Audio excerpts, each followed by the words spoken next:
Isabel de Valois no fue reina por voluntad, sino por condena. A los 6 años fue entregada como esposa a un rey adulto, arrancada de su hogar con una muñeca en brazos y una corona demasiado pesada. Coronada en un idioma que no entendía, convertida en símbolo de paz entre dos naciones en guerra, fue niña sin infancia, esposa sin amor y madre sin tiempo.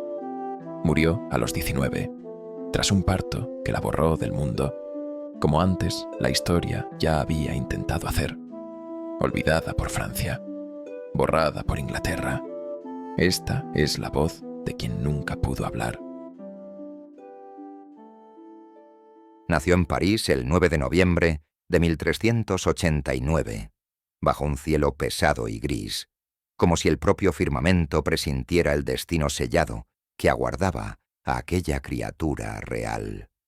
Isabel, hija del rey Carlos VI de Francia y de la reina Isabel de Baviera, fue la tercera de 12 hijos, aunque sería la primera en alcanzar la frágil edad que separaba la infancia del deber. En la cuna de la dinastía de los Valois, su llegada no trajo júbilo ni presagios gloriosos, sino apenas un alivio diplomático. Una hija más, útil para los pactos que mantenían unidos, aunque fuera por breves momentos, los hilos deshilachados de Europa.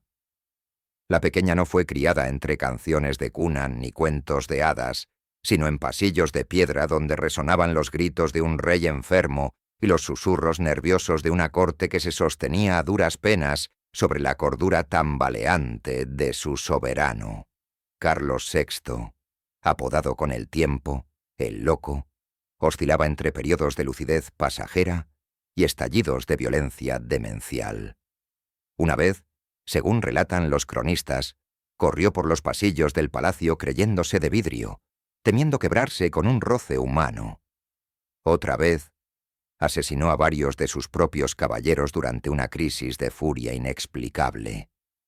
Fue en este mundo de miedo elegante y desconfianza, disfrazada de obediencia, donde la pequeña Isabel comenzó a entender lo que significaba ser hija del poder.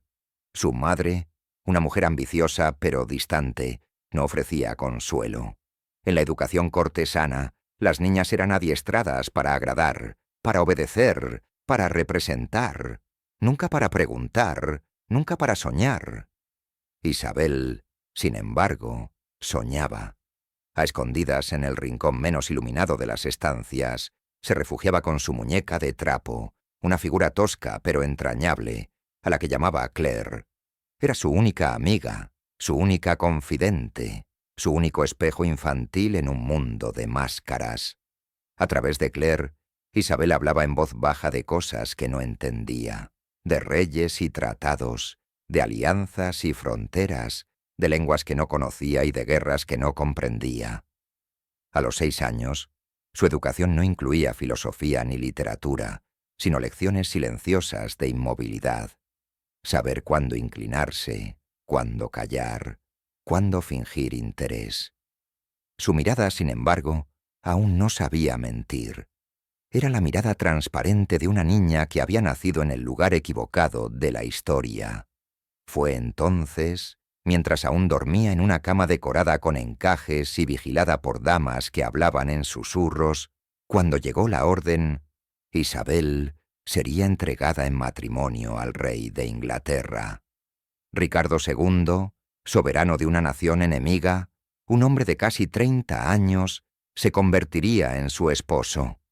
Lo que en la corte se anunció como una victoria diplomática, la paz sellada entre Francia e Inglaterra en el corazón de la Guerra de los 100 años, fue, para Isabel, una sentencia muda.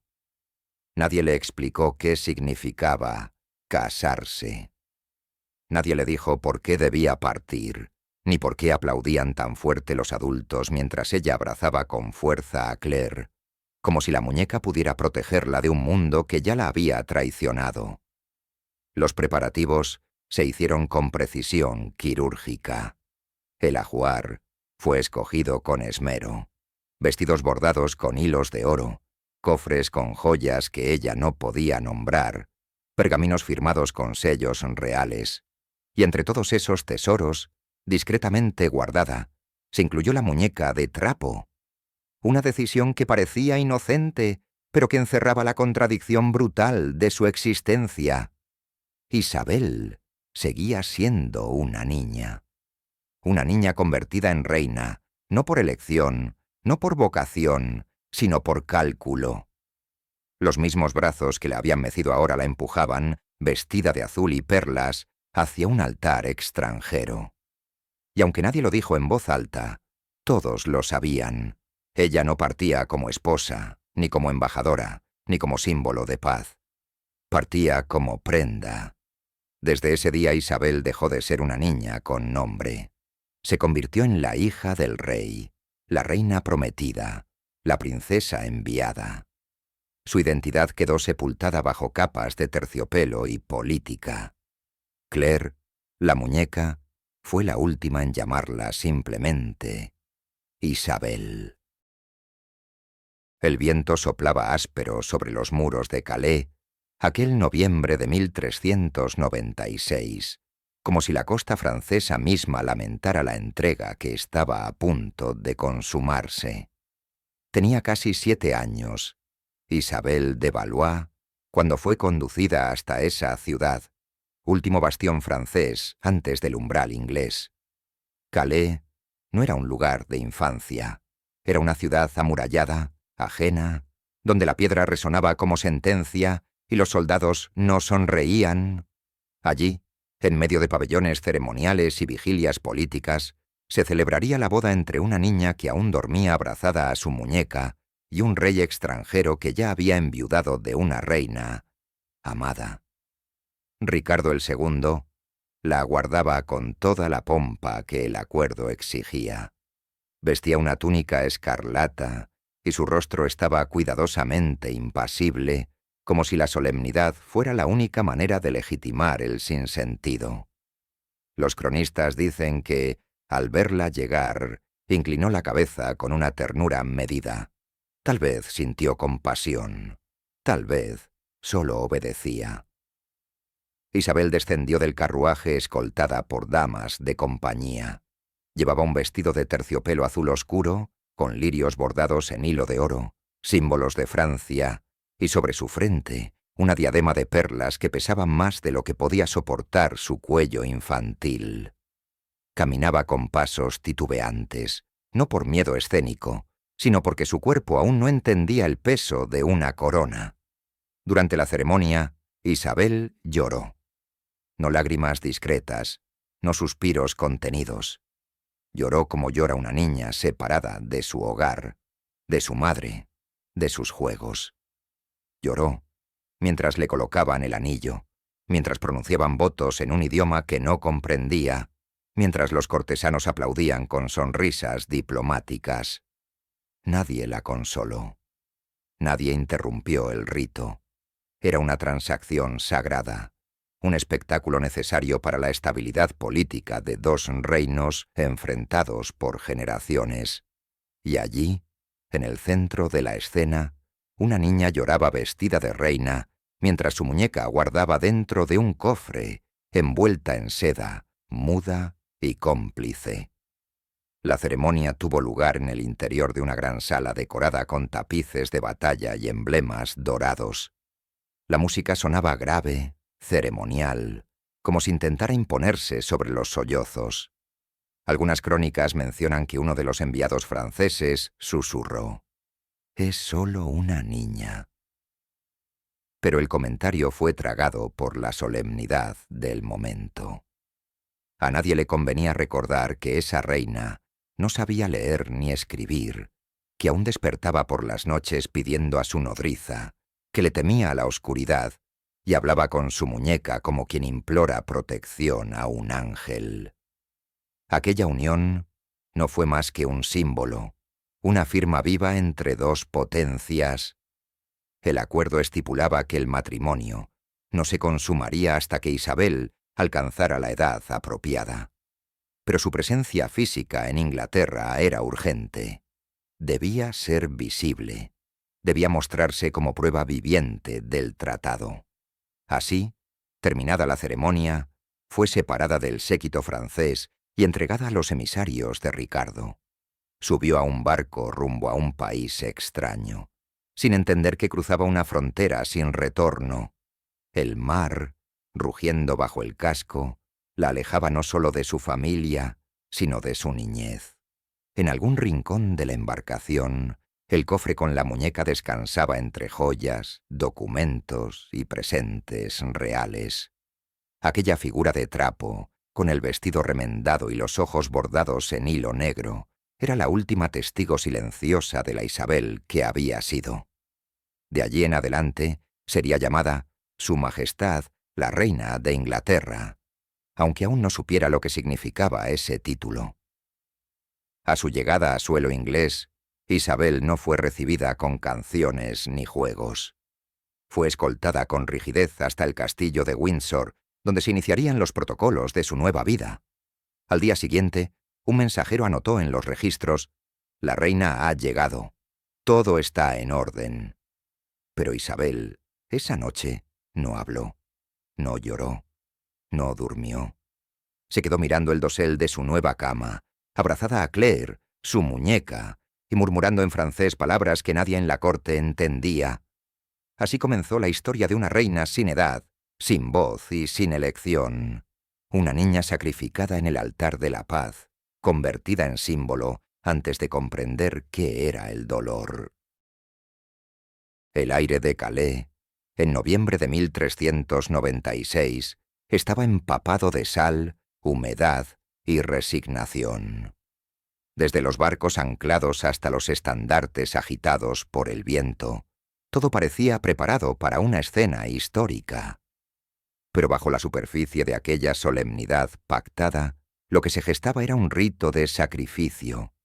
No había inocencia en aquella unión, solo cálculo. No había amor, solo diplomacia.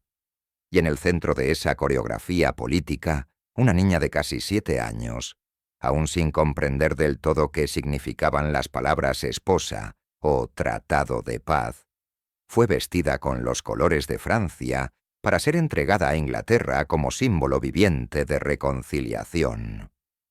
El vestido fue confeccionado con terciopelo azul profundo, el mismo color que decoraba las cámaras reales de los Valois, y bordado con lirios dorados, emblemas de la monarquía francesa.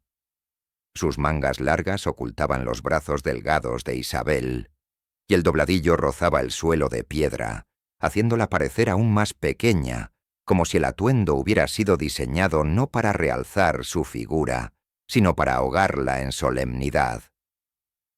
Sobre su frente descansaba una corona de perlas, hermosa, pesada, impuesta. Aquella niña no llevaba flores en el cabello, ni cintas de seda, como en las bodas infantiles de las leyendas. Llevaba símbolos del Estado y lágrimas. Muchos presenciaron la ceremonia. Nobles de ambas coronas, clérigos con libros sagrados, embajadores que escribían en sus diarios las frases que más tarde circularían por las cortes europeas. Entre ellos, un cronista francés anotó con fría precisión: «La pequeña lloraba tanto que debió ser sostenida por 2 damas de compañía para evitar que se desplomara». No lloraba por el protocolo, ni por el frío, ni por la incomodidad del vestido. Lloraba porque sentía que algo se desgarraba, aunque aún no tuviera palabras para nombrarlo. Era el llanto de quien intuye que algo se ha perdido para siempre. Ningún gesto detuvo la ceremonia. El obispo continuó con las oraciones. El rey Ricardo, de 29 años, inclinó la cabeza con dignidad, pero sin gesto paternal. Sabía que esa niña no era su esposa en sentido pleno, sino una figura útil, una reina en miniatura que servía como testimonio de su capacidad de negociar, de unir, de someter. La alianza con Francia, ese fue el verdadero motivo de aquella boda, pesaba más que cualquier reparo moral. En los salones de poder, nadie cuestionaba si Isabel entendía lo que estaba ocurriendo. Su consentimiento no era necesario, solo su presencia. Cuando se pronunciaron las palabras del enlace, Un silencio denso se impuso en la sala. Isabel, con las mejillas húmedas, miraba sin comprender al sacerdote que bendecía su futuro. Algunos dijeron que tenía la mirada fija en el suelo. Otros, que miraba la puerta. Tal vez pensaba en Claire, su muñeca, guardada lejos, ausente del rito que sellaba su destino. Tal vez pensaba en su madre, a quien no volvería a ver por años.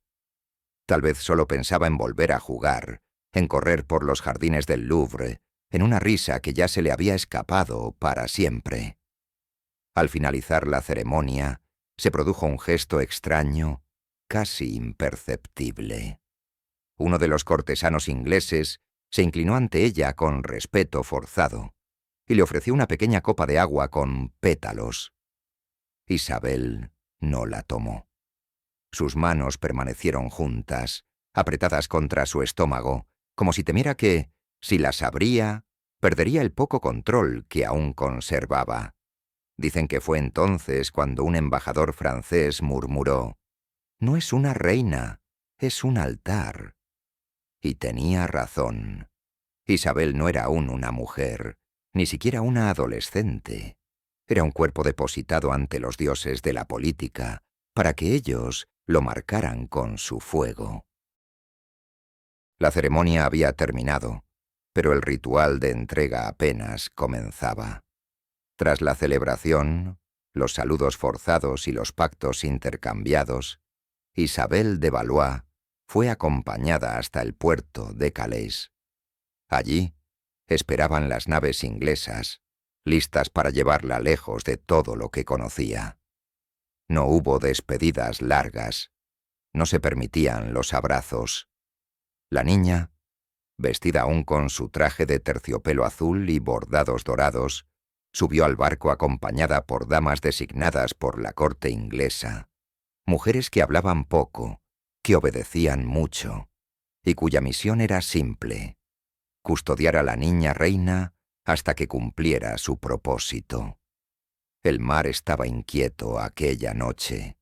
Las olas golpeaban el casco con persistencia, y el cielo se cerraba sobre ellas como un velo de humo. Desde la cubierta, Isabel miraba hacia atrás, hacia la tierra que desaparecía entre la bruma. No sabía cuánto duraría el viaje. No sabía qué le esperaba al otro lado. Solo sabía que Claire, su muñeca, iba con ella, envuelta en una tela blanca, escondida entre ropajes bordados y joyas que no entendía. Esa muñeca, su único vínculo con su vida anterior, era ahora un contrabando de infancia en medio de una carga de deberes reales. Nadie le explicaba nada. Las mujeres a su alrededor no la miraban a los ojos. Hablaban en voz baja entre sí, en inglés, un idioma extraño que sonaba duro, como el crujido de la madera húmeda bajo sus pies. Isabel, en cambio, murmuraba en francés palabras inconexas, pedacitos de oraciones aprendidas, letanías de consuelo que repetía para sí, como si con ellas pudiera protegerse de lo que venía. En algún momento del viaje, según relataría más tarde un sirviente inglés, la niña se sentó sola junto a un barril de vino sellado y dijo en voz baja: «Las olas me empujan como si ya no me perteneciera a ningún reino». Al llegar a Inglaterra, el cielo no cambió. Londres la recibió con la misma niebla que había dejado atrás, pero más espesa, más fría, como si el mundo entero estuviera hecho de piedra y silencio. Desde el puerto, fue trasladada al castillo de Windsor, uno de los lugares más antiguos y solemnes del poder inglés.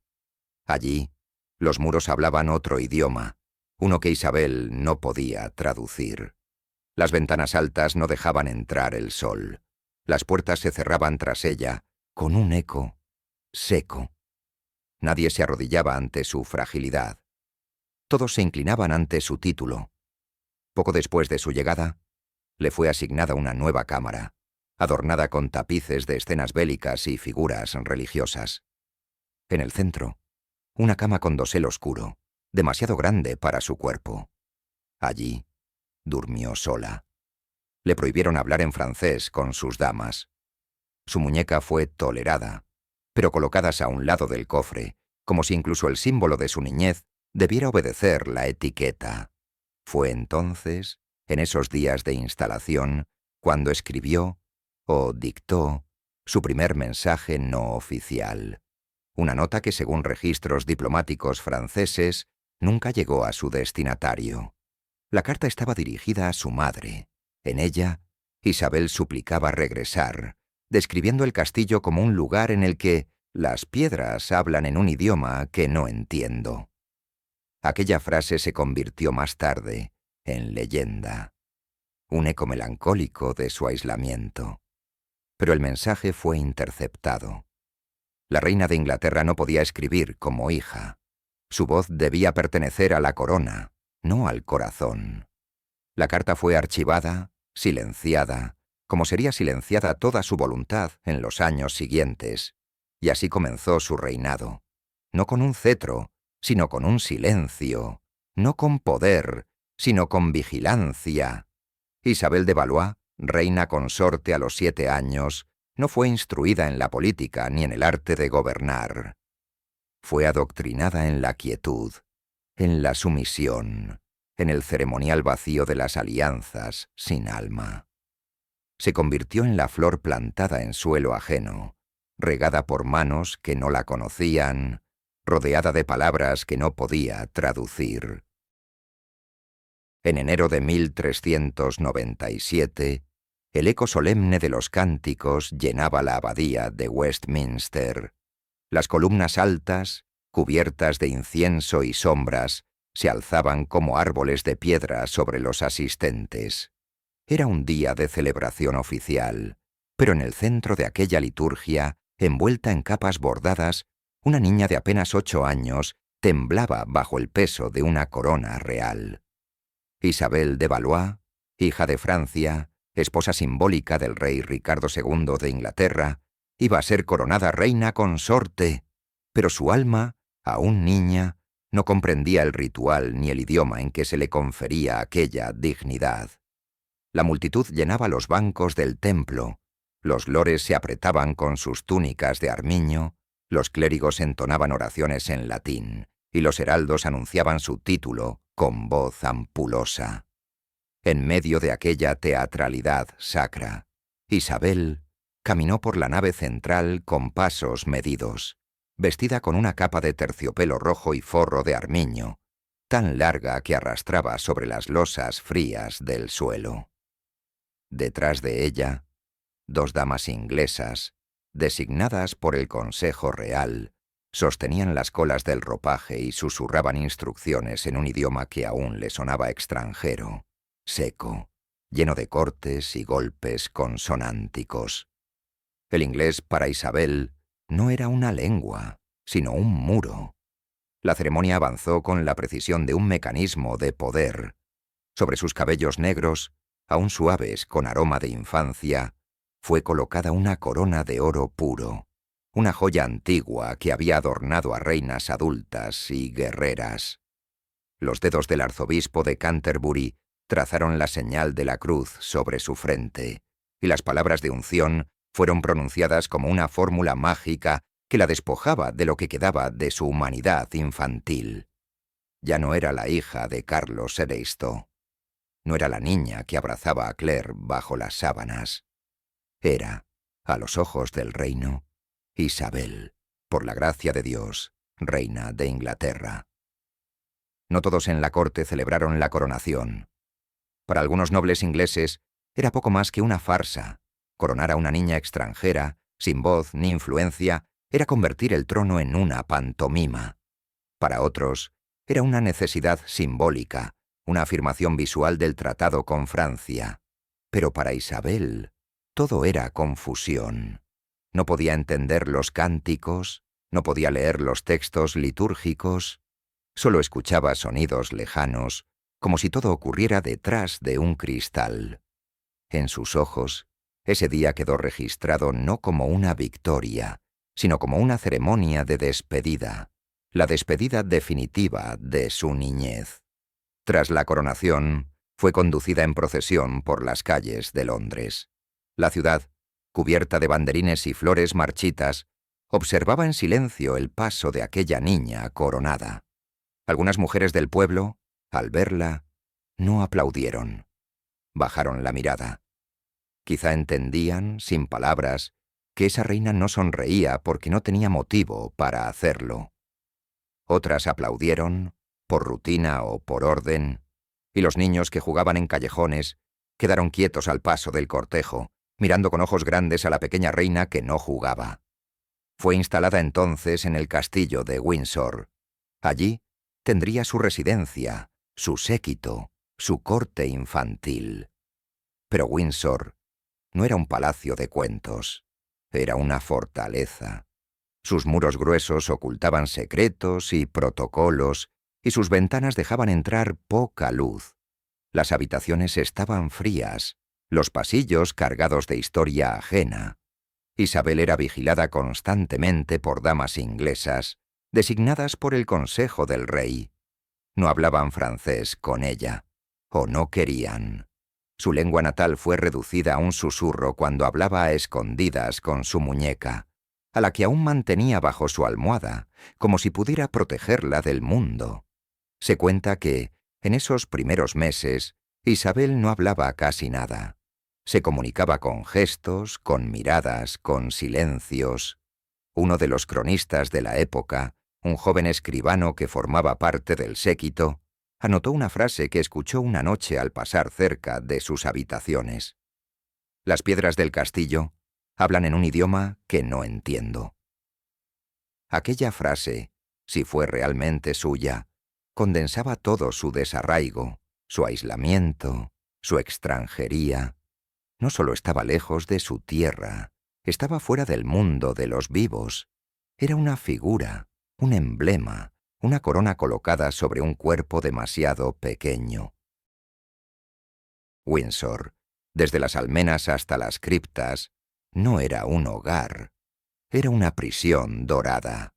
Sus torres, firmes y elevadas, custodiaban una niña que no había cometido crimen alguno, salvo haber nacido en una casa real durante una guerra sin fin.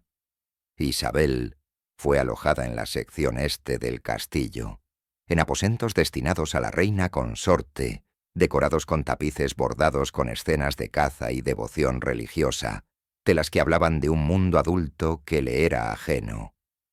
La cama era alta, con columnas talladas, y en su cabecera descansaba un crucifijo de plata. Ningún objeto hablaba de infancia. Solo Claire, su muñeca, resguardada bajo los pliegues de la colcha, era testigo de que, detrás de esa fachada ceremonial, aún respiraba una niña extraviada. Todo en Windsor tenía un ritmo inquebrantable. Se despertaba al alba, era vestida por manos que no la tocaban con ternura, y conducida a misa diaria, donde debía arrodillarse en silencio frente a palabras que no podía traducir. Después, los deberes simbólicos, saludar a los emisarios, asistir a banquetes donde nadie le dirigía la palabra, y aprender, a través de la observación, el arte de no tener voz. Las mujeres que la acompañaban no eran francesas, sus acentos eran ásperos, su trato meticuloso, y sus rostros sin afecto. Eran elegidas, más que como damas de compañía, como guardianas. Isabel no estaba allí para ser educada, sino para ser controlada. Sus comidas eran supervisadas, sus cartas, si es que escribía alguna, eran leídas antes de ser selladas. Los juegos estaban prohibidos, salvo aquellos considerados adecuados por el Consejo Real, y en su mayoría se reducían a actividades silenciosas, bordar, rezar, leer escrituras que no entendía. A veces se le permitía caminar en los jardines interiores, donde las estatuas parecían mirarla con la misma frialdad que el resto del mundo. Nunca estaba sola. Nunca. Los registros mencionan que Ricardo II la visitaba ocasionalmente. Se dice que la trataba con dulzura, con una especie de veneración melancólica, como si viera en ella un reflejo distante de la inocencia perdida con la muerte de su primera esposa, Ana de Bohemia. Nunca la tocó más allá de lo necesario. Nunca la obligó a nada, pero tampoco le devolvió nada. Su presencia era la de un rey absorto, que necesitaba una figura a su lado, no una persona. Y en Isabel halló una niña callada, obediente, quebrada con elegancia. Se cuenta que en una ocasión, durante una ceremonia religiosa, Isabel se negó a alzar el rostro cuando un clérigo la llamó por su título. No fue rebeldía, sino desconexión. Había dejado de escuchar su nombre como si le hubieran arrebatado el derecho a reconocerse en él. Ya no era Isabel de Valois. Era simplemente la reina, y ese título no decía nada sobre su corazón, su miedo, ni su memoria. Todo en ella se había convertido en representación, incluso su silencio. Una noche, el castillo se llenó de rumores cuando se escuchó un llanto prolongado que provenía de sus aposentos. Nadie entró. Las normas eran claras. No debía interrumpirse su descanso a menos que se sospechara un peligro tangible. A la mañana siguiente, las damas la encontraron despierta, con los ojos hinchados, y con Claire, en su regazo, envuelta en una tela que olía a cera de vela y lágrimas secas. Nadie preguntó. Nadie comentó. El castillo volvió a su rutina. Isabel también. Los meses siguientes pasaron sin cambios. Era coronada una y otra vez, no con oro, sino con soledad. En cada ceremonia, en cada misa, en cada recepción, representaba el rol que se le había impuesto. Una niña que caminaba con dignidad fingida entre adultos, que la miraban como a una joya en vitrina, valiosa, frágil, inútil por sí misma. Se convirtió en una presencia ornamental, una imagen viva del tratado franco-inglés, pero despojada de voluntad. Y así, en la piedra fría de Windsor, comenzó a morir la niña que había nacido en París. No por enfermedad, ni por castigo, sino por ritual, por abandono, por protocolo. Nadie se dio cuenta del momento exacto en que dejó de reír. Porque para reír, primero hay que tener permiso. Y a Isabel, nadie le concedió jamás ese lujo. En los archivos del Tratado de Paz firmado entre Francia e Inglaterra, uno de los artículos finales, redactado con la precisión de quienes negocian no afectos, sino fronteras, estipulaba lo evidente. El matrimonio entre Ricardo II e Isabel de Valois no sería consumado hasta que la niña alcanzara la edad apropiada, entre los 12 y 14 años, conforme a la costumbre medieval. A ojos de los consejeros y juristas, aquello era una cláusula sensata. A ojos de Isabel, que aún contaba los años con los dedos, era una promesa más inscrita en un idioma que no entendía. La paz, la alianza, el honor, eran palabras que no tenían carne, solo peso.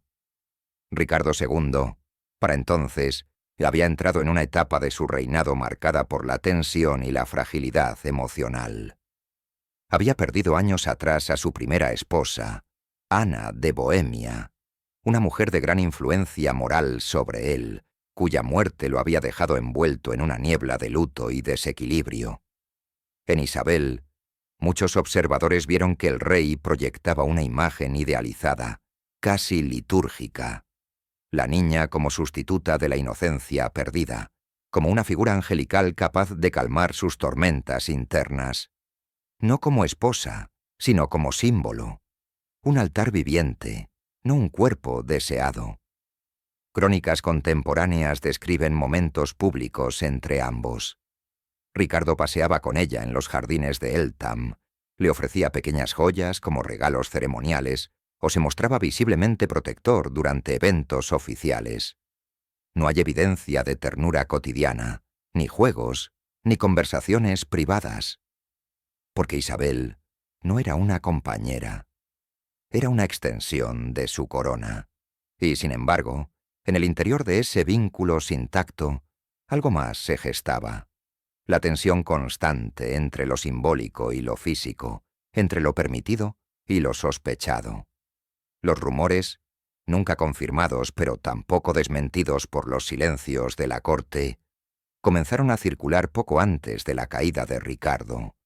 Se decía, entre susurros, que algunos miembros del Parlamento temían que el rey, presionado por la inestabilidad política, pudiera optar por acelerar el cumplimiento pleno del matrimonio. Temían que un heredero naciera de esa unión, consolidando una dinastía reforzada por la sangre de Francia. No era una acusación abierta, era una advertencia, no contra el acto carnal, sino contra lo que podía representar la permanencia de Ricardo en el trono, reforzada por una niña. No existen registros formales de que ese acto se haya consumado. Todo indica que no. Pero en política medieval, el temor era suficiente. Un útero joven, aún virgen, podía valer más que 100 tratados.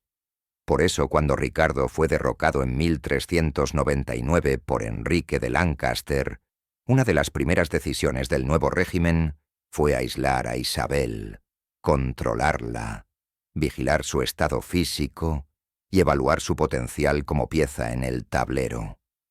Su cuerpo dejó de ser simbólico para convertirse en estratégico. ¿Y si estaba embarazada? ¿Y si llevaba en el vientre al hijo del rey depuesto? Fue entonces cuando la fragilidad de Isabel alcanzó un nuevo umbral. Ya no era solo la reina niña, era el posible recipiente de un futuro alterno, temido por los vencedores. La corte la sometió a controles silenciosos, sin diagnóstico ni cuidado, solo observación. No como a una mujer enferma, sino como a una caja sellada cuyo contenido aún podía estallar. Aquellos meses, entre la deposición de Ricardo y la confirmación de su muerte, fueron un purgatorio sin nombre para Isabel. No se le dijo la verdad. No se le ofreció consuelo. Fue recluida en una propiedad menor, lejos de Londres, lejos de Windsor, lejos incluso de sí misma. En esa espera amarga surgió una leyenda, que Isabel, en el invierno de 1400, comenzó a mueblar sola frente al fuego, repitiendo una frase que las sirvientas, atemorizadas, se negaban a repetir. Una sola vez, una de ellas dijo haberla oído susurrar: «Si llevo dentro de mí algo suyo, que me sea arrebatado con el silencio». Nadie anotó esas palabras en los libros oficiales, pero el rumor quedó flotando como bruma en el umbral del siglo XV. La consumación nunca llegó. El heredero nunca existió. Y sin embargo, el miedo a ese cuerpo fértil, temido como amenaza, bastó para sellar su destino. Debía ser devuelta a Francia, pero no como viuda. No aún.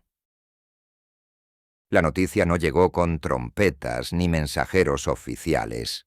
No hubo edictos, ni campanas fúnebres, ni cortejos de duelo.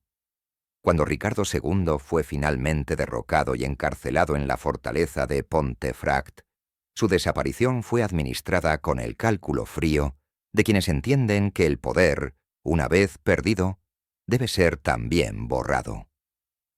Isabel, de apenas 11 años, fue sacada discretamente de Windsor y enviada a una residencia secundaria, Sunning Hill, una propiedad rural, alejada del pulso político de Londres. Allí fue retenida, recluida entre tapices desteñidos y ventanas sin horizonte, como un residuo incómodo de una historia que ya no servía a nadie. No se le informó de inmediato que su esposo había muerto. Durante semanas, quizá meses, vivió en una incertidumbre sin forma. Oficialmente, seguía siendo reina consorte. En la práctica, era una niña sin posición, una figura desplazada en un juego de poder que ya no la necesitaba. A su alrededor, el personal cambiaba. Las damas que la atendían eran sustituidas por nuevas vigilantes, más distantes aún, más rigurosas. Se le negó la correspondencia, se le retiraron ciertos objetos de valor y se le prohibió cualquier contacto con emisarios franceses. Incluso Claire, su muñeca, Fue retirada de su lecho por unos días, para ser limpiada, le dijeron. Pero nunca regresó igual. En esa casa rural, sin noticias ni explicaciones, Isabel vivió su primer verdadero luto. No un luto por amor, porque nunca lo hubo, sino por identidad. Sin Ricardo, ya no era nada. Su título se volvió una sombra, un eco sin trono, sin legitimidad, sin función. El vacío que dejó el rey no fue un duelo personal, sino una amputación política. Isabel dejó de ser útil y, por tanto, dejó de ser visible.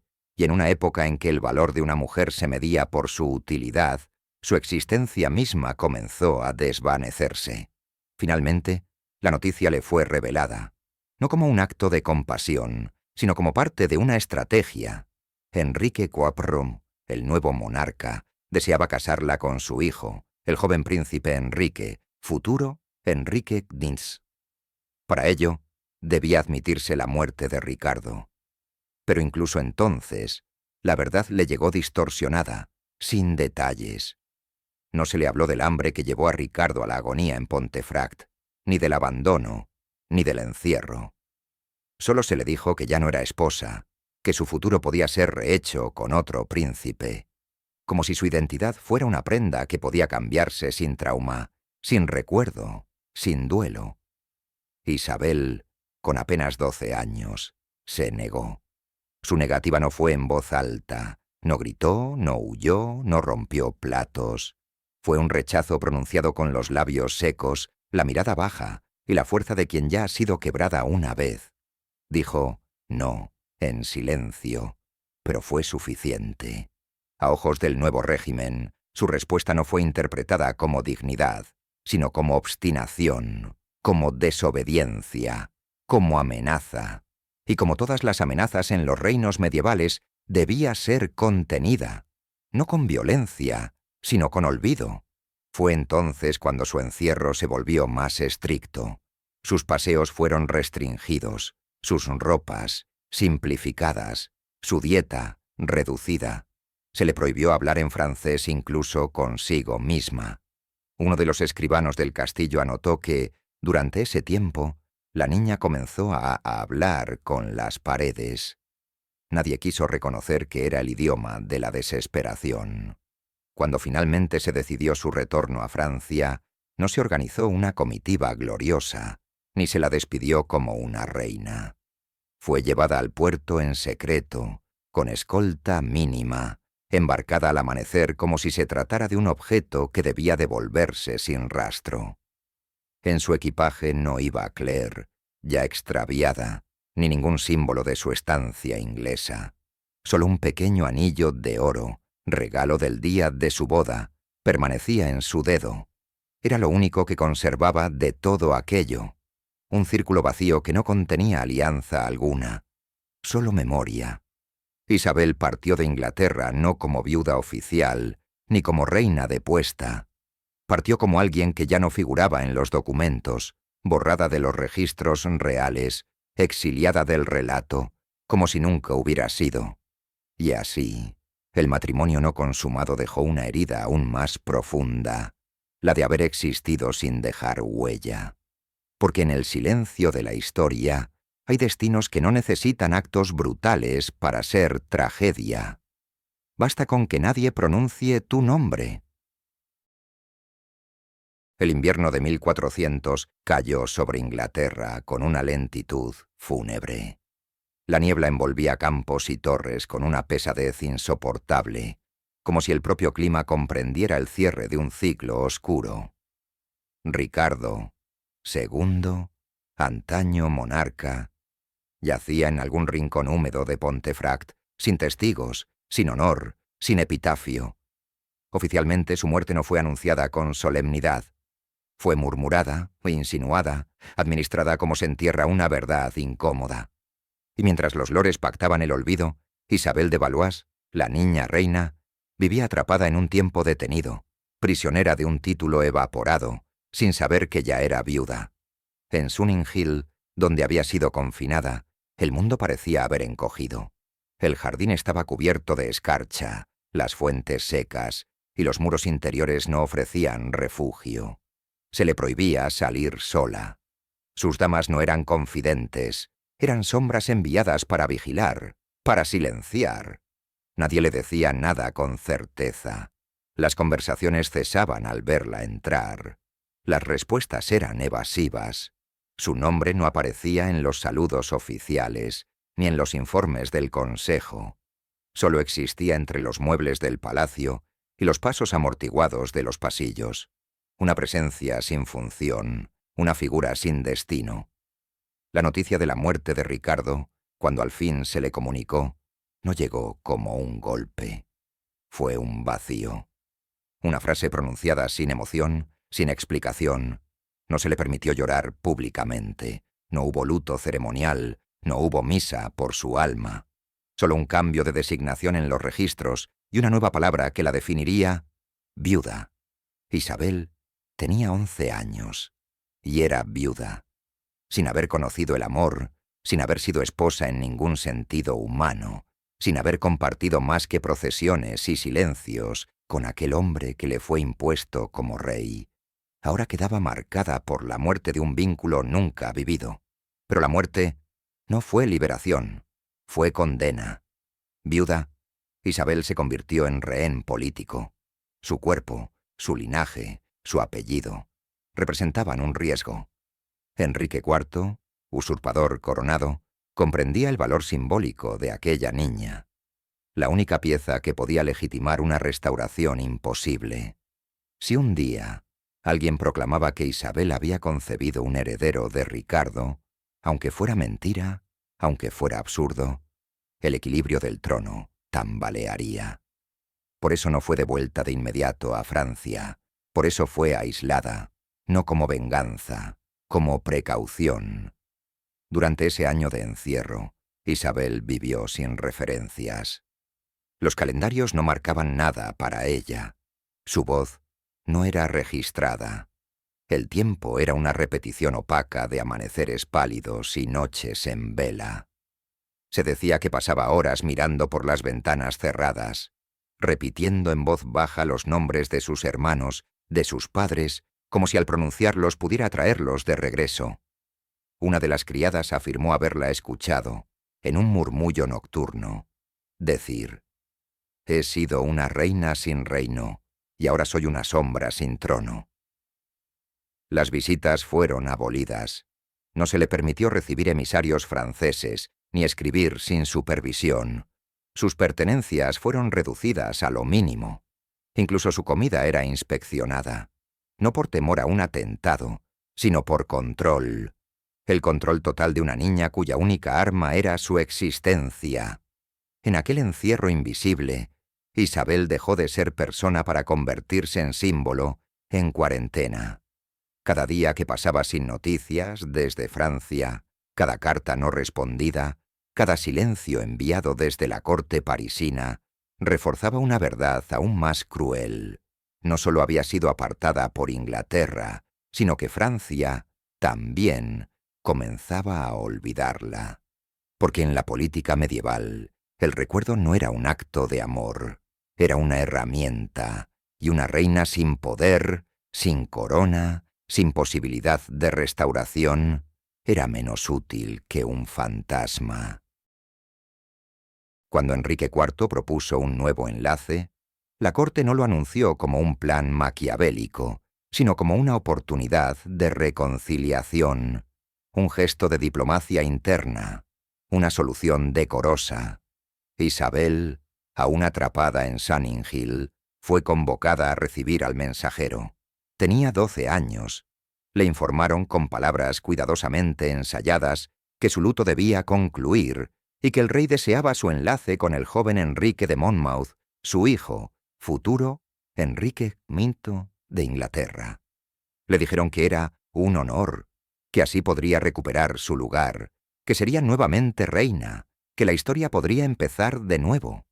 Pero Isabel no contestó, según los registros indirectos, porque no existe un acta oficial de ese momento. Permaneció en pie, en completo silencio, mirando al emisario sin pestañear. Cuando éste repitió la propuesta, Ella se giró, tomó su lugar junto a la ventana y volvió a sentarse. Fue un gesto leve, pero devastador. No pronunció palabra, no pidió ayuda, no imploró. Simplemente no aceptó. En un mundo gobernado por pactos, sellos y obediencia, su negativa fue interpretada como una anomalía, no como un acto de dignidad, sino como un error, una insubordinación infantil. El Consejo Real quedó desconcertado. ¿Quién había enseñado a esta niña a decir que no? ¿Cómo podía atreverse, una criatura ajena a la política, a rechazar al futuro rey de Inglaterra? La respuesta, para muchos, fue inquietante. Isabel, en su silencio, se había vuelto peligrosa. Porque el silencio es una forma de resistencia que no se puede castigar sin revelar la propia brutalidad. Enrique IV, irritado, ordenó que se mantuviera en aislamiento. Pero no el aislamiento de cadenas o barrotes. Era un encierro más refinado, más sutil. Le quitaron privilegios, le retiraron libros, redujeron aún más su personal. Se le asignó una única criada, muda por imposición, y se prohibió cualquier mención a Ricardo II en su presencia. Incluso en las misas, su nombre dejó de ser incluido en las oraciones. Era como si la Nueva Inglaterra intentara borrar no solo su título, sino su pasado, su recuerdo, su voluntad. Isabel, mientras tanto, se encerró en sí misma. Ya no lloraba. Ya no hablaba con los sirvientes. Ya no respondía en francés ni en inglés. Solo escribía. Pequeños fragmentos, trozos de cartas que nunca salieron. Algunas, dirigidas a su madre. Otras, simplemente firmadas con su nombre, como si al escribirlo intentara afirmarse ante un mundo que ya no lo pronunciaba. Se dice que una de esas cartas, la única mencionada por fuentes diplomáticas francesas, contenía una frase que sobrevivió al tiempo. Las piedras del castillo hablan en un idioma que no entiendo, pero el silencio lo he aprendido bien. Esa línea, apócrifa o no, resume el precio que Isabel pagó por su negativa. El exilio emocional dentro de un país que la había usado, y ahora, incapaz de reconquistarla, decidía hacerla desaparecer sin violencia, sin ruido, sin memoria. No la golpearon, no la encerraron en una celda, no la enviaron a un convento. Le hicieron algo más cruel, la suspendieron de la historia, la mantuvieron viva solo para que no pudiera actuar, presente, pero abolida. Un retrato que nadie colgaba. Una viuda que no era llorada, una reina sin reino, sin corte, sin voz. Pasarían aún varios meses antes de que se autorizara su retorno a Francia. Pero en ese intervalo, Isabel dejó de ser una niña. Y cuando finalmente se le permitió partir, ya no quedaba en ella ni rastro de la inocencia que llegó a Inglaterra con una muñeca en los brazos. Solo quedaba la dignidad muda de alguien que incluso en la infancia supo resistir sin levantar la voz. En el año de 1401, Isabel de Valois fue finalmente devuelta a Francia, no como una reina viuda, ni como símbolo de paz, sino como carga diplomática resuelta. Su embarque no fue celebrado con procesiones ni discursos. Fue un traslado administrativo, silencioso, casi clínico. El mar que la separaba de Inglaterra ya no era aquel océano lleno de preguntas que había cruzado en su niñez. Ahora era una fosa de lo vivido, un umbral de regreso que no ofrecía redención. La niña que había partido con un vestido de terciopelo azul y una muñeca de trapo, regresó sin títulos y sin afectos. Llevaba el mismo rostro, pero otra mirada. El viento del canal golpeaba su rostro sin resistencia. No preguntaba dónde la llevaban, no pedía volver. Solo observaba el horizonte como quien ha cruzado una frontera interna que nadie más ve. Las crónicas registran su arribo como un dato menor. La infanta Isabel, de vuelta a la custodia de la corte francesa. Ninguna bienvenida, ninguna celebración. En París, la corte no sabía muy bien qué hacer con ella. Su retorno no era parte de ningún triunfo. Al contrario, era la prueba viviente de un tratado fracasado. Un recordatorio incómodo. Una reina sin rey. Una alianza rota. Su madre, Isabel de Baviera, la recibió con palabras amables pero distantes. La reina madre tenía otros asuntos que ocuparan su interés. Intrigas palaciegas, el declive de la salud mental del rey Carlos VI y la reorganización del poder entre facciones enfrentadas. Isabel, la hija repatriada, era un cuerpo que debía ser recolocado en el tablero. Durante un tiempo, fue enviada al castillo de Vincennes, donde vivió entre damas de la casa real, monjas encargadas de su instrucción y ecos de una corte fragmentada. Allí, por primera vez en años, recuperó el derecho a hablar en francés sin miedo. Pero no lo usaba con frecuencia. Su lengua estaba gastada. Sus palabras eran escasas. Se comunicaba con gestos suaves, con miradas cargadas de un saber prematuro. No era una muchacha rebelde. No levantaba la voz. Pero toda su presencia transmitía una dignidad triste, una firmeza sin alarde. Había aprendido a resistir sin fuerza, como resiste la piedra a la lluvia. Fue entonces cuando surgió una nueva propuesta. Su tío y padrino, Luis de Orleans, uno de los hombres más poderosos del reino y figura central en la inestabilidad política de Francia, solicitó formalmente la mano de Isabel para su hijo, Carlos. El niño tenía 11 años, ella 16. El matrimonio, como era habitual, respondía a razones dinásticas, consolidar el poder entre las ramas de la familia real, reforzar la posición de los Orleans frente a los Borgoña. Isabel no fue consultada, solo informada. El anuncio se hizo en una cena, según los registros de un cronista anónimo. Isabel no reaccionó, ni alegría ni protesta. Solo bajó la cabeza, con las manos cruzadas sobre el regazo. Nadie preguntó si aceptaba, solo cuándo estaría lista. El contrato se firmó en primavera, pero en los días previos a la boda, algo en ella se quebró. Las damas de compañía informaron que Isabel había comenzado a llorar de forma incontrolable, no como una niña, sino como quien recuerda lo que ya no puede ser. Lloraba en silencio, acurrucada en la cama, con los ojos abiertos hacia el dosel. Decía poco. A una de las criadas le susurró: «Ya fui reina, ahora seré esposa de un niño. Me han vuelto a entregar, pero esta vez no hay ceremonia que lo oculte». Isabel aún no ha sido conducida al altar, pero la tragedia está sellada, porque no hay retorno cuando el alma ha sido negociada más veces de las que puede sostener. En la segunda parte, la ceremonia tendrá lugar, y sus lágrimas no serán por miedo infantil, sino por una humillación más profunda, el descenso simbólico de reina a figura olvidada.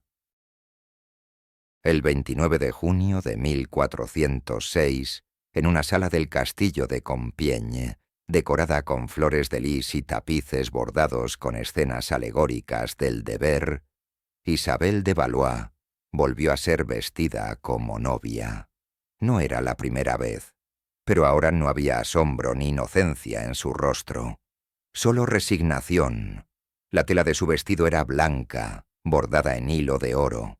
Su cabello, recogido con cuidado por manos que no conocía, caía con severidad sobre los hombros del deber. Nadie le ofreció una muñeca. Nadie habló de amor. Y esta vez, nadie fingió que era una boda alegre. Carlos de Orleans, su primo y nuevo esposo, tenía 11 años. A su lado en el altar parecía una figura aún sin terminar, vestido con galas demasiado grandes, con las manos nerviosas y el rostro pálido. No se miraban, no se buscaban. Eran dos piezas unidas por mandato, como engranajes forzados a girar al mismo ritmo sin haber sido hechos para tocarse. La ceremonia transcurrió con precisión eclesiástica. Las palabras sagradas se recitaron en latín. El obispo apenas los miró. Sabía, como todos los presentes, que no asistía a la unión de almas, sino a la reconfiguración de linajes. Isabel, al pronunciar los votos, no alzó la voz. Murmuró las fórmulas con un hilo de aire, lo justo para ser oída, lo justo para no desobedecer. Pero no hubo temblor infantil. Sus palabras fueron de piedra. Un testigo de la corte anotó que, al momento de colocar el anillo, sus ojos estaban secos, pero inmóviles, como si contemplaran algo más allá de la sala, más allá del presente. Tal vez recordaba su otra boda. Tal vez pensaba en Windsor. Tal vez no pensaba en nada. Cuando la ceremonia terminó, un silencio pesado se extendió entre los asistentes. No hubo vítores. No hubo aplausos. Solo un movimiento de dispersión lenta, como si todos comprendieran que habían presenciado una degradación sutil. Isabel, que había sido reina de Inglaterra, era ahora esposa de un niño, duquesa en potencia, pero sin poder, sin corte, sin voluntad. Su estatus descendía, no solo en la jerarquía política, sino en la narrativa histórica, de reina extranjera a esposa tolerada, de símbolo de alianza internacional a figura decorativa de una casa noble. En la noche de bodas no hubo convivencia. Carlos fue llevado a sus aposentos por sus preceptores. Isabel se retiró sola. Allí, en una cámara decorada con escenas bucólicas tejidas en seda, rompió por primera vez en llanto desde su retorno a Francia. Pero no era el llanto de una niña perdida, ni el de una viuda quebrada. Era otro tipo de llanto, uno denso, sin sonido, como un lamento que no necesita palabras para doler. Dicen que una de sus damas la escuchó repetir la misma frase una y otra vez, como una letanía. Antes era reina, ahora soy solo un recuerdo. No protestó, no huyó, no imploró, solo lloró. Y al amanecer, cuando el castillo despertó, Isabel volvió a vestirse como le habían enseñado, con compostura, con silencio, con obediencia. La procesión había terminado. La niña reina había sido rebajada sin castigo, sin escándalo. Su caída fue ceremonial, invisible, pero absoluta. En adelante se le conocería como la duquesa, aunque el título no tuviera un efecto pleno. Ya no representaba a dos coronas, solo a sí misma, y ni siquiera eso con certeza. El ascenso había sido espectacular. El descenso, lento, sordo y devastador. Pasaron apenas 3 años desde su segundo matrimonio, hasta que la historia comenzó a cerrarse en torno a Isabel como un cerco inevitable. Vivía en el castillo de Blois, lejos del bullicio parisino, apartada de las disputas de la corte y de la política activa que devoraba a su familia. Su esposo, Carlos de Orleans, era aún un muchacho, obediente, ensimismado, más inclinado a los versos que a la espada, demasiado joven aún para ser duque en toda su extensión, pero lo suficientemente consciente para entender que su esposa cargaba un peso que no sabía cómo sostener. Isabel, por su parte, se deslizaba por los días con una calma engañosa.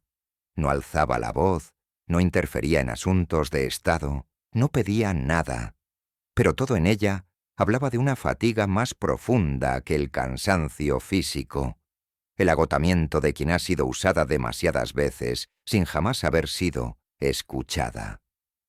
Había cumplido 19 años cuando quedó embarazada por primera vez. La noticia fue recibida con la solemnidad apropiada, pero sin la exaltación que acompañaría a una princesa en pleno ascenso. Isabel ya no era una joya del juego político, sino una pieza que se mantenía en su lugar por respeto, no por ambición.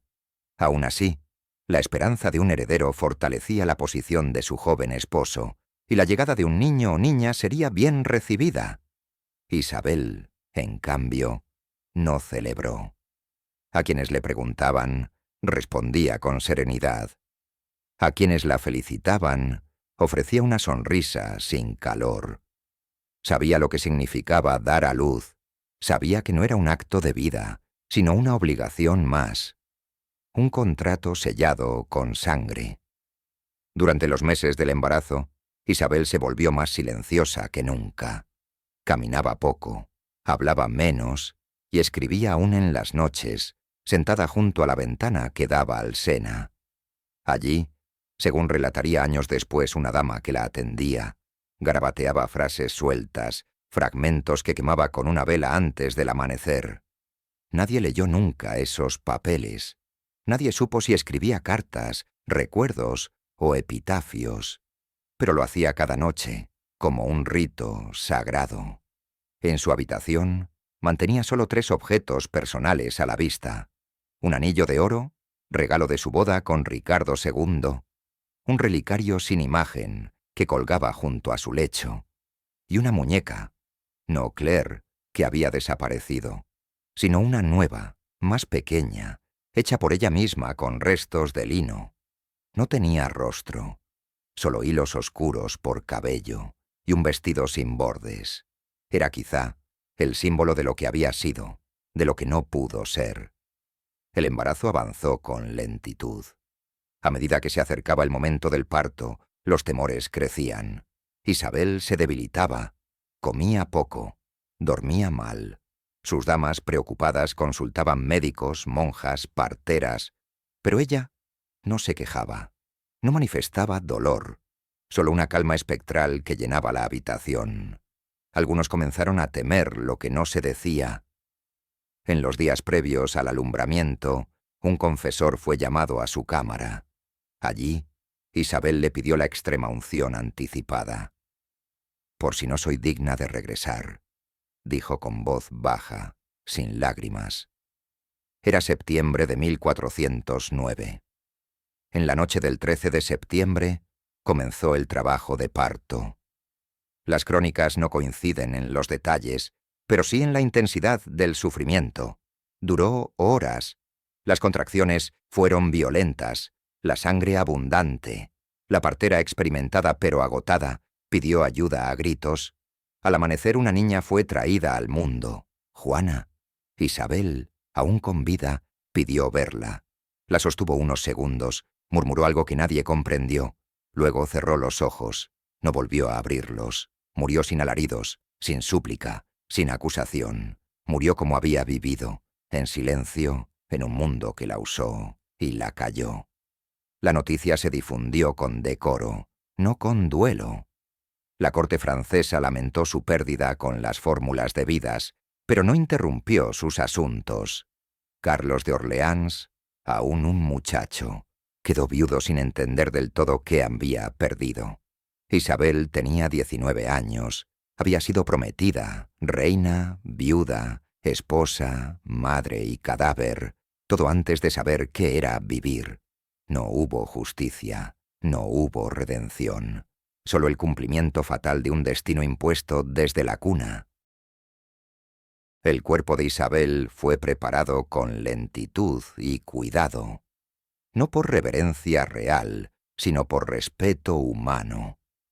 Las damas que la habían acompañado en sus últimos meses, muchas de ellas simples mujeres sin rango ni linaje ilustre, lavaron su cuerpo en agua perfumada con lavanda y lo vistieron con una túnica blanca de lino. No hubo joyas, no hubo cetro, no hubo emblemas, solo un anillo, delgado, de oro pálido, que sus dedos ya casi no sostenían. Era el mismo que había recibido a los 6 años, en su primer matrimonio, con Ricardo II. El único objeto que la había seguido desde aquella infancia robada hasta su último suspiro. Un círculo de oro como única constancia de su paso por la historia. El funeral no fue real, no hubo cortejo multitudinario, no se detuvieron las campanas de la ciudad, ni se decretó luto nacional. Fue un entierro privado, discreto, digno pero reducido, como si la propia realeza francesa no supiera qué lugar dar a quien había sido tantas cosas, y, a la vez, nadie. Una reina extranjera, una esposa de compromiso, una víctima sin causa visible. La procesión fúnebre se deslizó por el Sena con lentitud. El ataúd, sencillo y cubierto con un paño bordado con lirios apagados, fue transportado en una pequeña barca hasta Blois, seguido por unas pocas embarcaciones más, sin música, sin coronas oficiales. Algunos testigos dijeron que, al pasar por ciertos pueblos, nadie comprendía de quién se trataba. «Es una dama de la corte», dijeron algunos, «una noble venida a menos». Fue enterrada en el convento de las Celestinas de Blois, en una tumba modesta, sin estatuas, sin capilla propia. El epitafio era breve, su nombre, su fecha de nacimiento y muerte. Nada más. Ni títulos, ni glorias, ni evocaciones. No se mencionó que había sido reina de Inglaterra. No se recordó que, en su niñez, fue vestida de terciopelo y coronada entre los muros de Westminster. No se dijo que había cruzado 2 veces el Canal de la Mancha con su destino escrito por otros, ni que había sido casada, viuda, recluida, entregada, forzada. Todo eso se desvaneció bajo la tierra, junto con el cuerpo de una joven que, a los 19 años, parecía haber vivido varias vidas, pero sin haber sido dueña de ninguna. La hija que trajo al mundo, Juana, vivió poco. Su existencia fue breve, sin eco, como una estela efímera que apenas rozó la historia. No dejó descendencia, no fundó alianzas, no cambió el curso de ningún linaje. Con su muerte, también se extinguió la última rama de un árbol que había sido podado antes de florecer. La línea personal de Isabel terminó en un suspiro, como si el destino, al fin, hubiera decidido borrar cualquier vestigio de su paso. Y sin embargo, no fue la muerte lo más injusto, sino el olvido. Porque Isabel no fue condenada al castigo, fue condenada a la indiferencia, no fue sepultada entre mármoles de reinas, ni recordada con versos ni crónicas encendidas. Fue enterrada con la sobriedad de quien ha sido útil y ya no lo es. Francia no la lloró. Inglaterra ya la había borrado. Nadie, en las cortes europeas, pidió justicia por su memoria. Solo algunos papeles menores, unas cartas archivadas y una línea olvidada en una crónica. Murió joven, habiendo soportado el peso de títulos que no pidió. Ese fue su legado. Una línea, un anillo y el silencio. Isabel de Valois murió, no solo al dar a luz, sino al nacer en un mundo que no permitía que las niñas fueran otra cosa que instrumentos. Fue usada como promesa, como símbolo, como moneda. Y finalmente fue enterrada como nada, como una sombra más entre los muros del poder. La tierra que cubrió su cuerpo no hizo ruido, pero en ella quedó sembrada una pregunta que la historia nunca contestó. ¿Qué destino podría haber tenido Isabel si alguien la hubiera escuchado a tiempo? Tras su entierro en Blois, el nombre de Isabel de Valois comenzó a desdibujarse con una rapidez que sorprendió incluso a quienes sabían de la volatilidad de la memoria cortesana. En vida, había sido una figura visible, a veces brillante por reflejo ajeno, otras simplemente por utilidad política. Pero con su muerte, aquella visibilidad se tornó incómoda. Demasiado joven para haber dejado una obra, demasiado silenciosa para haber construido una imagen pública, demasiado marcada por la tragedia para ser celebrada. El olvido fue inmediato, profundo y deliberado. No por odio, sino por conveniencia. Inglaterra fue la primera en borrar. Bajo el reinado de Enrique IV, y más aún durante el ascenso de su hijo, Enrique V, se hizo evidente que la historia oficial no tenía espacio para una reina consorte cuyo único vínculo con el reino era un tratado olvidado y un matrimonio no consumado. La documentación de la corte dejó de mencionarla. Sus retratos fueron retirados. Los registros litúrgicos ya no la incluían en las plegarias de los domingos. Su paso por Westminster, la ceremonia de coronación a los 8 años, los actos simbólicos, las recepciones, fue relegado a una nota de pie de página en los anales de la crónica regia. Algunos clérigos que habían participado en su unción como reina incluso omitieron su nombre en memorias posteriores.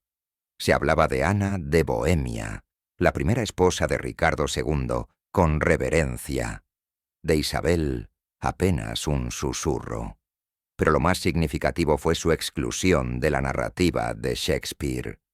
Cuando el bardo inglés escribió Ricardo II, transformó a Isabel en un personaje dramático adulto, ignorando que en realidad había sido una niña.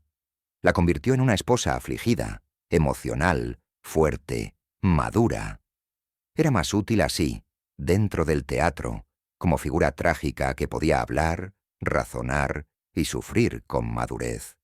A la niña real, que lloraba en silencio con una muñeca en el regazo, se le negó incluso el derecho a ser retratada tal como fue. Su historia fue modificada, romantizada, reconstruida para ajustarse a los cánones del drama y no de la verdad. Francia, por su parte, no hizo esfuerzo alguno por rescatarla. Su retorno fue silencioso, su segundo matrimonio una maniobra interna, su muerte un inconveniente más en una época saturada de conflictos.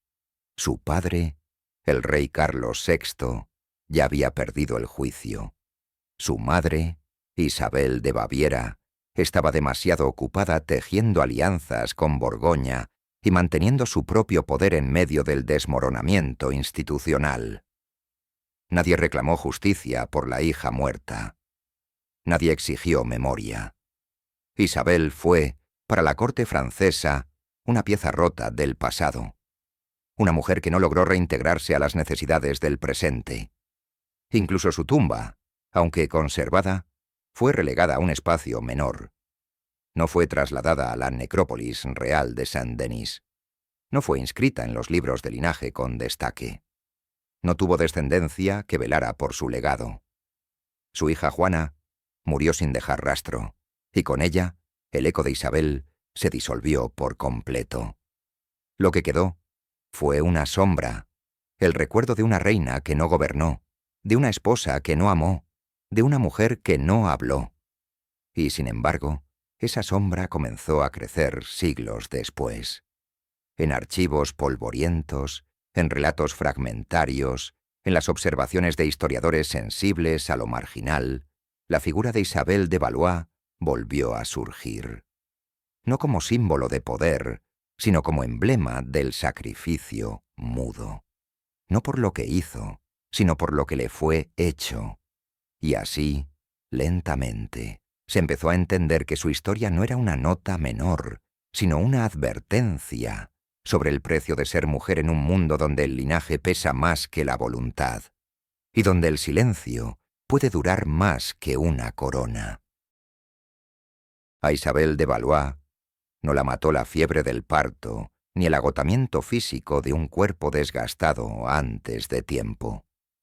La mató un sistema que, al no necesitarla más, la despojó de su identidad con la misma facilidad con la que se retira un estandarte de un salón. Lo más cruel no fue su muerte, sino lo que vino después, el borrado sistemático, silencioso, sin dramatismos. No hubo inquisiciones, no hubo hogueras, no hubo difamación. Solo la indiferencia, que se asentó como un manto sobre su memoria y la ahogó sin ruido. En Inglaterra, su nombre fue primero eliminado de los documentos de Estado, luego omitido en los libros de liturgia y finalmente ignorado en la transmisión oral de los hechos. La nueva dinastía no podía permitirse rendir homenaje a una niña que había sido esposa del último Plantagenet legítimo. Ricardo II había muerto en cautiverio, con su legado hecho trizas.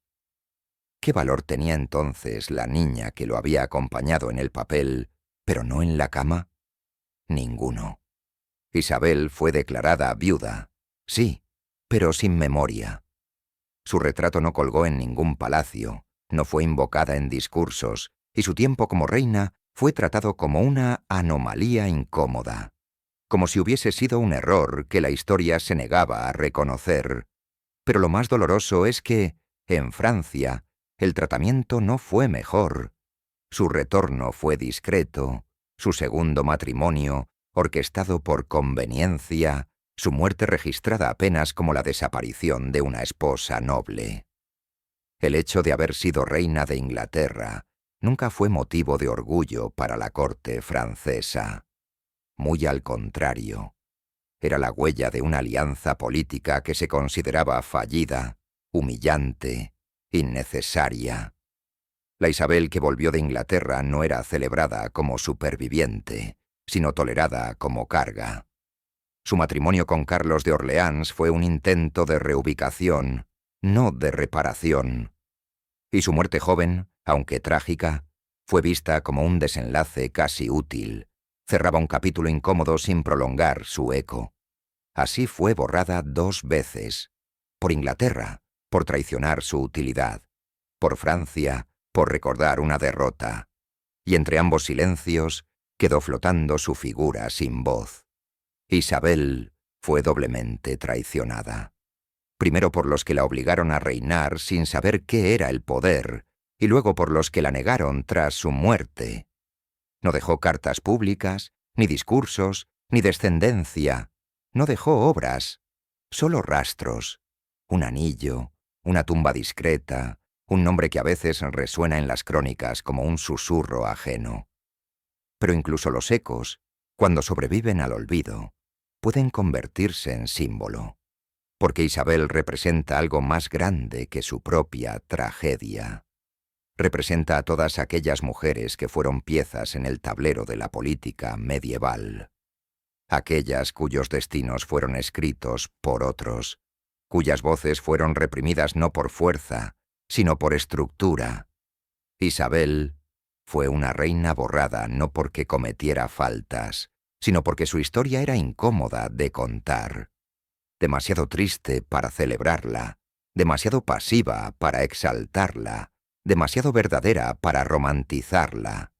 Y así, siglos después, cuando su nombre aparece entre los márgenes de los libros, no es como figura heroica ni como mártir glorificada, sino como advertencia. Su vida fue un testimonio silente de cómo el poder devora lo que no puede controlar y descarta lo que ya no necesita. Su corona, que nunca fue símbolo de autoridad real, se convirtió en un peso que nadie quiso recordar. Isabel de Valois no fue víctima de la guerra, ni del amor, ni siquiera del parto. Fue víctima del silencio.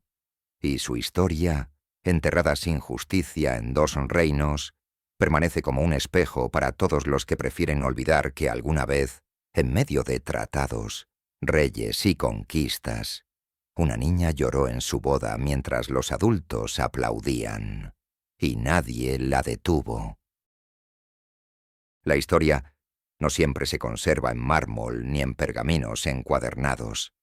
A veces, lo que perdura son vestigios dispersos, detalles menores, objetos que no figuran en los archivos, pero que, al ser observados con atención, revelan grietas por donde se cuela la memoria. Así ocurre con Isabel de Valois. Aunque su nombre fue suprimido de los relatos oficiales y su voz reducida a ecos lejanos, algunos fragmentos de su paso por el mundo sobrevivieron al proyecto sistemático del olvido, no como monumentos, sino como residuos, como cenizas que el viento no logró disipar del todo. Uno de esos fragmentos fue su anillo, el mismo que, siendo apenas una niña, recibió en su primera boda con Ricardo II. Una sortija sencilla, de oro puro, sin incrustaciones, sin ostentación. Era en sí misma una contradicción, un símbolo de unión entregado a una niña que no comprendía lo que significaba el compromiso, un círculo perfecto que encerraba una vida fracturada. Ese anillo fue hallado siglos más tarde en un inventario menor del convento de las Celestinas, etiquetado apenas como joya sin herencia. No fue conservado en museos ni exhibido como reliquia. Fue olvidado en un cajón, pero bastó su existencia para testimoniar que Isabel no fue del todo borrada, que algo suyo, pequeño, íntimo, persistía. Otro fragmento fue una carta. No la carta en sí, sino la mención de su existencia. En los archivos diplomáticos franceses se conserva un documento que alude a un mensaje enviado y nunca recibido por la infanta Isabel a su madre desde Inglaterra. La carta, dicen, contenía súplicas para volver. Y una frase se repite en varias notas secundarias: las piedras del castillo hablan en un idioma que no entiendo. Esa línea, replicada como leyenda, ha sido tomada por algunos como invención, por otros como metáfora. Pero lo cierto es que algo en ella sobrevive a lo literal. Es la confesión de una niña exiliada en el corazón de un mundo que no la nombraba. Una niña que ya comenzaba a comprender que, incluso viva, podía desaparecer. Y finalmente está la muñeca. Claire, la muñeca de trapo que acompañó a Isabel desde París hasta Calais y de allí a Londres. No hay registro de que haya sobrevivido, pero su existencia fue anotada por el cronista Jean Froissart, quien mencionó, con tono casi poético, que la reina infantil había llegado a Inglaterra con una muñeca entre las sedas del ajuar, cosida con hilos y amor. Ese detalle, casi grotesco en su ternura, encapsula todo lo que fue Isabel. Una niña disfrazada de reina, una infancia obligada a fingir adultez, una criatura cuyo único consuelo era un pedazo de trapo bordado que le recordaba quién había sido antes de que la historia se apoderara de ella. Estos fragmentos no reconstruyen una biografía, no devuelven el tiempo robado, pero actúan como pequeños actos de justicia contra el olvido. Porque si Isabel fue borrada 2 veces, por Inglaterra, que la utilizó y luego la negó, por Francia, que la recibió y luego la descartó, entonces estos restos actúan como testigos rebeldes, como resistencia. En ellos vive una memoria más profunda que la de los tronos, la de una niña que supo callar sin consentir, llorar sin quebrarse, existir sin dejar de ser, aunque todos intentaran convertirla en una nota al pie. Y así, en el rincón más sombrío de los siglos, Isabel de Valois continúa, no como reina recordada, sino como silencio que arde, como ausencia que habla, como sombra que no se deja enterrar. No todas las figuras desaparecen por completo cuando mueren. Algunas, especialmente aquellas a las que la historia negó justicia, reaparecen donde menos se espera. No en los documentos oficiales ni en los salones conmemorativos, sino en las grietas de la memoria colectiva, en rumores que atraviesan los siglos como suspiros no pronunciados del todo. Isabel de Valois, la reina que fue borrada 2 veces, encontró esa forma de permanencia, no en el mármol, sino en el mito, no en las coronas, sino en el murmullo de los lugares donde su vida se rompió, como si su presencia, negada en vida y omitida tras la muerte, se resistiera a desaparecer del todo, como si su sombra aún caminara detrás de los pasos del pasado. Uno de los rumores más persistentes nació en Calais, la ciudad donde fue entregada, con apenas 6 años, al rey de Inglaterra. Allí, según versiones recogidas por crónicas tardías del siglo XVII, el espíritu de una joven vestida de azul había sido visto vagando por las salas del antiguo castillo, especialmente en la cámara donde se celebró la ceremonia nupcial. No hablaba, no lloraba, solo caminaba. El testimonio más inquietante, registrado por un religioso francés anónimo en un manuscrito olvidado, relataba que aquella figura detenía su marcha frente a un gran tapiz con emblemas ingleses y franceses, y allí permanecía inmóvil durante horas, como si aún estuviera esperando que alguien dijera que no, que interrumpiera el rito, que la salvara. La leyenda no fue tomada en serio por los estudiosos, pero persistió, porque tenía fuerza simbólica. ¿Qué espectro podía tener más razones para no descansar que una niña obligada a sacrificar su vida ante los altares del poder? Isabel, en esa figura espectral, no aparecía como reina vengativa, ni como dama blanca de cuentos medievales.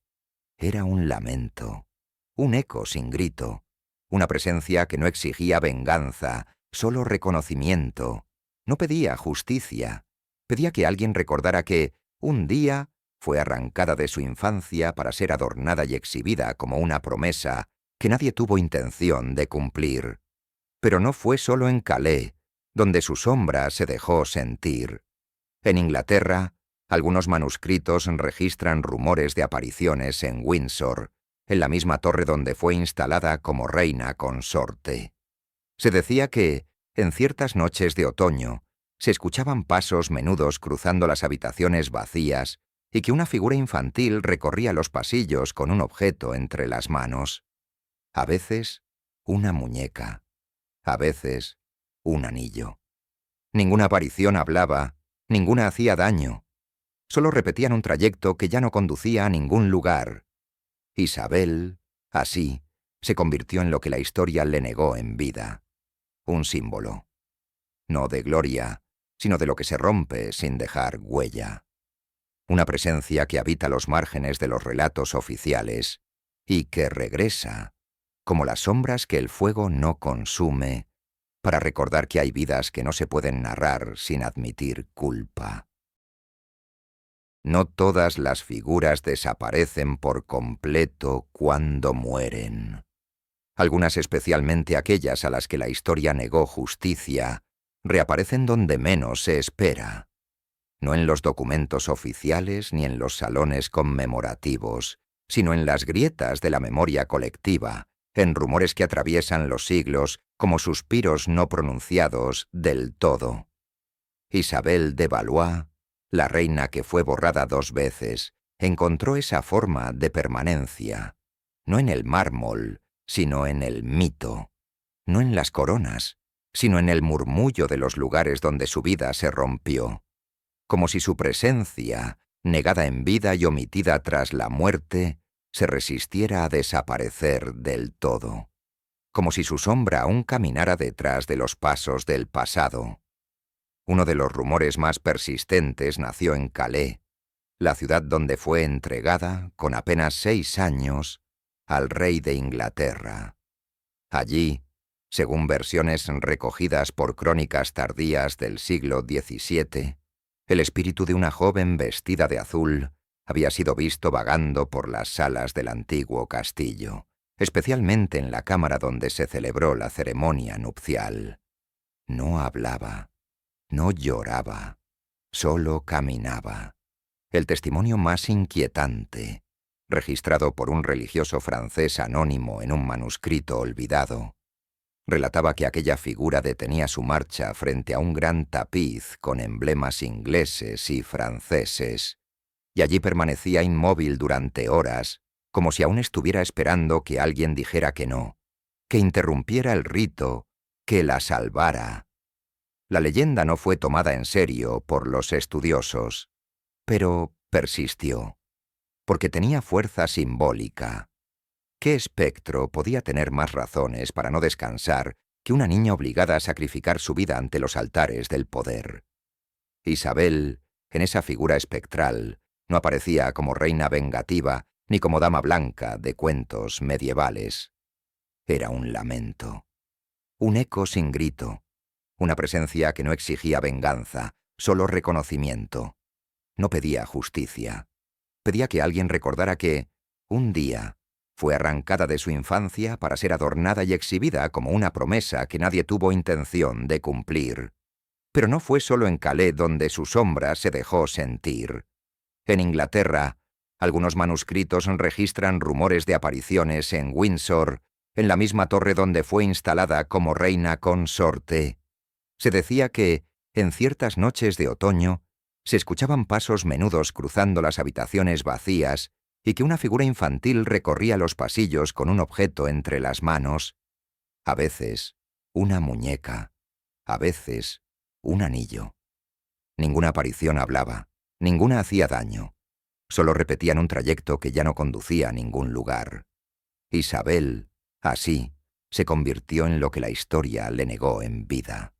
Un símbolo, no de gloria, sino de lo que se rompe sin dejar huella.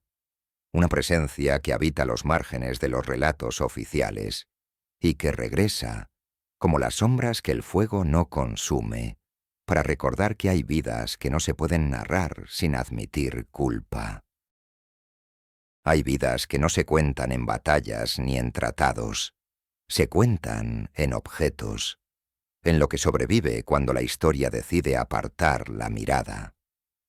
La vida de Isabel de Valois no se sostuvo en discursos ni en conquistas, sino en vestigios íntimos, casi invisibles, que resisten a la desaparición porque conservan, sin alarde, los rastros del dolor silenciado. No dejó trono, ni descendencia, ni crónicas que le dieran protagonismo, pero dejó algo más persistente, un conjunto de símbolos menores cargados de una fuerza tan silenciosa como devastadora. Cada uno de ellos, un anillo, una carta, una muñeca, es una herida abierta en el tejido de la historia, y cada uno susurra lo que tantos quisieron callar. El anillo que fue enterrado con ella, delgado y sin piedras, era el mismo que había recibido en su boda infantil con Ricardo II. En la lógica del poder, no tenía ya valor. Era una reliquia de una alianza que había fracasado, un objeto sin función dinástica. Pero al ser hallado en los registros de su entierro, la única joya que la acompañó a la tumba, se convirtió en un testigo elocuente, no por lo que valía, sino por lo que significaba, que, de toda su vida, ese único círculo de oro fue lo único que pudo conservar. Su símbolo de promesa rota, su emblema de niña reina, su último lazo con una identidad negada. Más desgarradora aún es la carta que nunca llegó.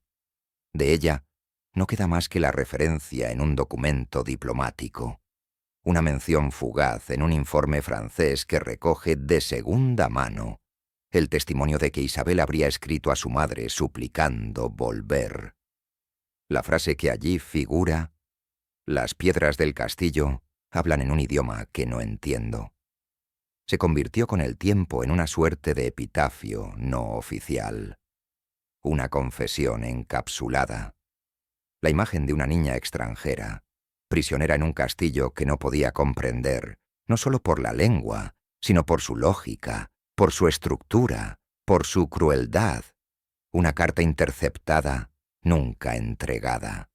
Una voz que quiso salir del encierro, pero fue devuelta al silencio antes de alcanzar el mundo exterior. Y está también la muñeca. Claire, la figura de trapo que la acompañó desde París hasta Inglaterra, entre joyas y pergaminos, entre tratados y juramentos. Nadie sabe qué fue de ella.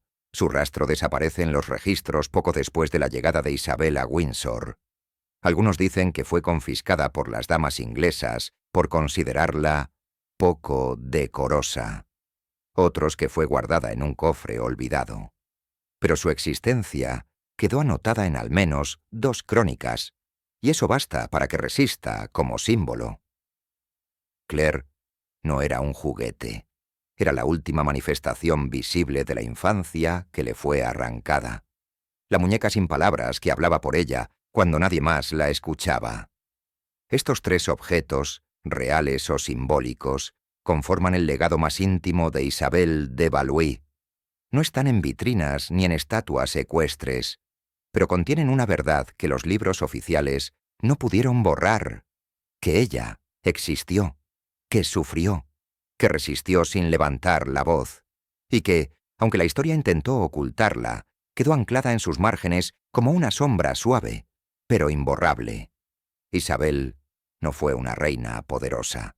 No dejó leyes, ni alianzas duraderas, ni linajes gloriosos, pero dejó algo más esencial: el recordatorio de lo que se pierde cuando se niega a una persona su derecho a elegir, a hablar, a vivir fuera de los moldes impuestos.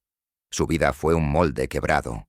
Su memoria, una herida que sigue ardiendo en los rincones menos iluminados del pasado. Y así, mientras los siglos pasan y las coronas se suceden, su sombra permanece. No para vengarse, no para redimirse, sino para observar, para estar allí, como testigo incorruptible de un crimen que no tuvo verdugos, pero sí víctimas, de una niña que fue entregada 2 veces y recordada finalmente por todo lo que no le permitieron ser.